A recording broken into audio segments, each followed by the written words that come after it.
నేను రామానాయుడు గారి గురించి ఏం చెప్పడం నాకు అర్థం కావట్లే. ఫస్ట్ ఆయన నా దగ్గరకు వచ్చి ఆంధ్ర క్లబ్ మెడ్రాస్లో మా కొసరాజు రాఘవాచారి గారు నాకు చాలా కావాల్సిన వాడు.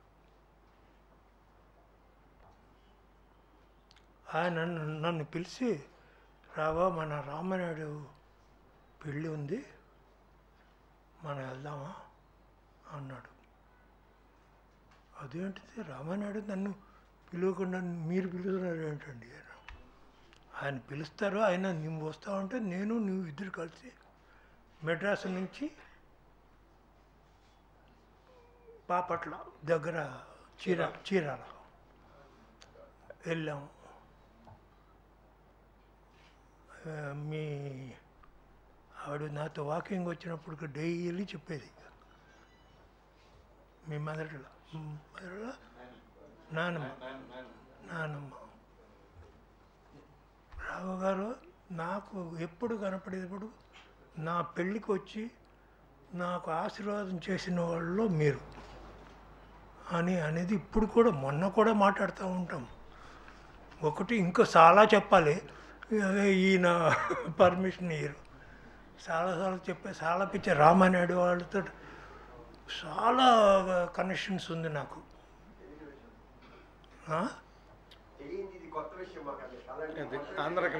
అలాంటి కొత్త విషయాలు ఏమైనా ఉంటే చెప్పండి. కొత్త విషయాలు అంటే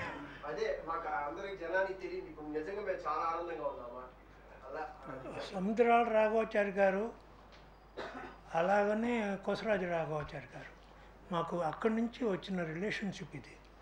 రామానాయుడు గారు వచ్చారు, ఫస్ట్ ఏదో పార్ట్నర్షిప్ పిక్చర్ తీద్దామని అనుకున్నారు.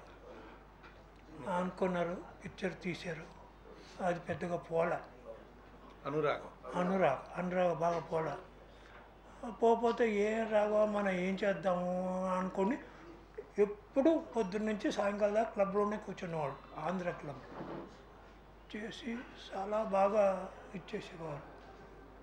కానీ ఆయనంత ఎక్స్పీరియన్సు పొద్దున షూటింగ్కి వచ్చేటప్పటికి ఆయన ట్రాలీ నుంచి మొదట ట్రాలీ మీద చేయి పెట్టేవాడు. ఆయన నేను దాదాసాహెబ్ ఫాల్కే అవార్డు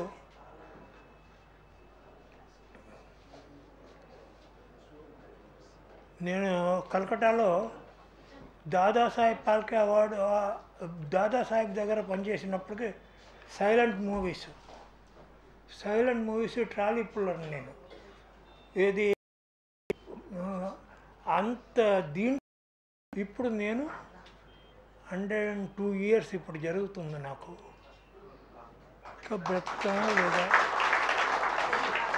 నాకు తెలియదు. నాకన్నా ముందు మా గురుగారు పోయారంటే నేను బాధపడుతున్నాను. నేను అంతకన్నా ఇంకేం చేసేది నాకు. Thank you sir. Thank you అండి.